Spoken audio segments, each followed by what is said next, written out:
What do you get when you mix the shadow ones with the band ones? Thanks for tuning in. I'm Chris Catalunya.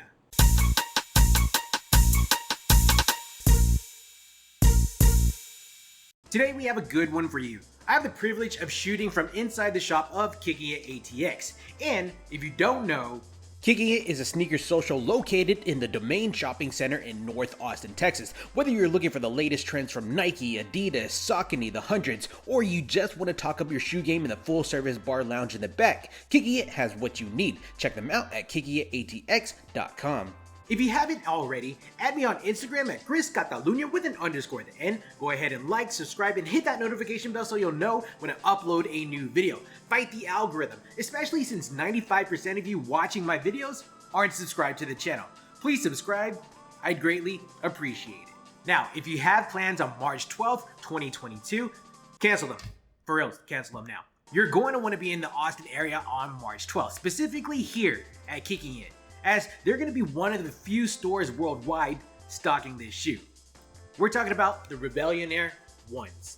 Taking a look at the box, the theme follows the typical Jordan 1 build out, but it has hits that make it stand out. You have the signature black matte box going on with hits of that glossy font going on, and to which I can't really make out a coherent sentence because it's just all big, it's just going all over the place. You'll definitely have to stare at it for a little bit to put the pieces together, but after some time you realize it says they can't stop you from wearing them, which is actually derived from the band commercial.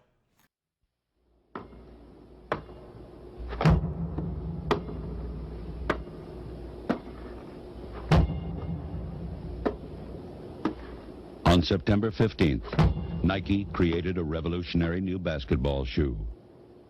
On October 18th, the NBA threw them out of the game. Fortunately, the NBA can't stop you from wearing them. Air Jordans from Nike. This design flows throughout the rest of the box. You can see on the sides, the back, the front, all over the box. You'll have some gray Nike branding all over the sides as well, with the sizing label in white up front. Flipping the lid, the shoes are secured with two layers of tissue paper. One attaining that cropped image of Jordan rocking the 1985 Bred 1s, with one of those images actually covering the shoe, which is derived from that photo shoot or that commercial that we were talking about. As you go down the tissue paper, it gets a little more distorted. I realized with all the font that is illegible on the box, they didn't include a retro card with a complete readout. That would have been hella dope to have the same quote and the image from that tissue paper on that retro card. Removing the paper, the shoes. Again, these are the Rebellion 1s. First impressions, they look pretty dope. The quote is made throughout the shoes in the same fashion as the box. You have the matted area with the glossy font going on.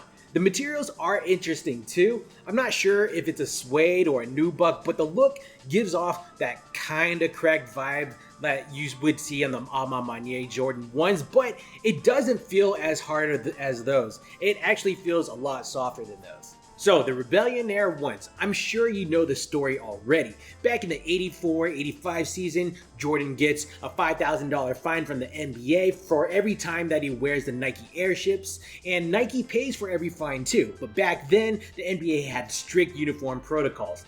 Capitalizing on this mishap, the Air Jordan 1 becomes a thing.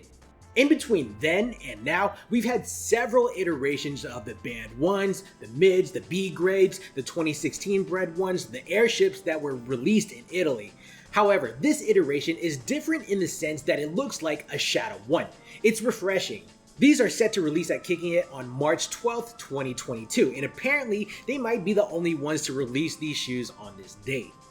Much information surrounding the release is on the hush hush, so I'm not sure when this will get an official release date and what stores will be getting them. I'm not even sure if this is going to get a sneakers drop, so definitely book your flights to Austin.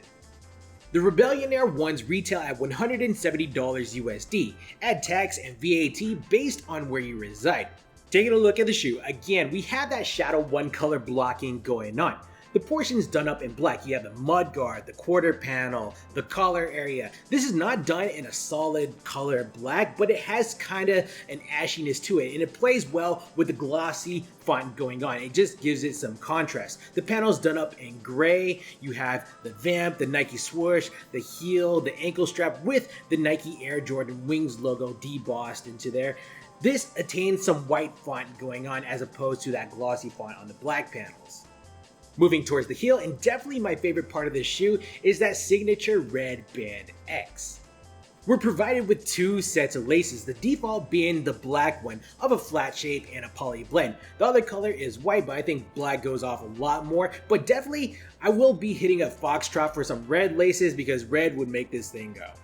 Behind those sets of laces is a padded black nylon tongue, where crowned at the top is a black woven label with the Nike Air font done up in white.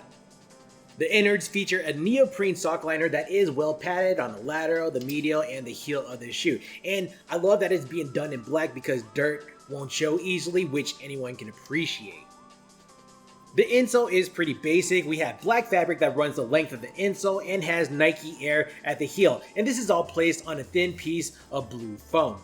The midsole is a crispy white color. The outsole, unlike the Shadow 1s, are gray instead of black. And it actually attains the typical Jordan 1 traction pattern where you have the circles at the top, the Nike branding in the middle, and then the grid at the heel.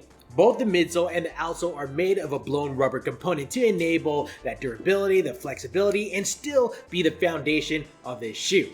Embedded within the midsole towards the heel, there is an air unit providing resistance to impact, which is Nike's bread and butter, their proprietary technology. In terms of comfortability, at the ankle, they feel pretty good, and towards the toe, they don't feel too narrow. Jordan 1s typically look pretty flat, they feel pretty flat, but you can always remove the insole, pop in your own orthotics, your own insole, if you need that extra support. Overall, the Rebellionaire 1s are a great iteration to the Band 1 series of shoe. Though, with the Shadow 1s being my favorite color block Jordan 1s to date and being a Spurs fan, this might be a little bit biased. The box, it looks pretty dope with the glossy font and the contrast to the matte black background, and how that translates over to the shoe's upper is flawless. The tissue paper displaying the photo shoot of the Band 1s, it was cool, though I would have loved to have received a retro card within the box itself. Back to the shoe, the materials caught me off guard, looking similar to the cracked A Ma Maniere ones, but being soft to the touch. The bold red X is definitely the highlight of the shoe. It seals the deal, and it makes...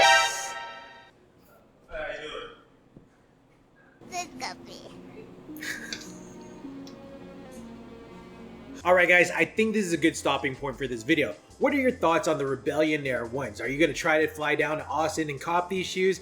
How do these rank against the other Band 1 shoes that released in the past? Let me know your thoughts down in the comments below. Go ahead and check out my Instagram at ChrisCatalunya with an underscore at the end. Go ahead and like, subscribe, and hit that notification bell so you'll know when I upload a new video. Fight the algorithm.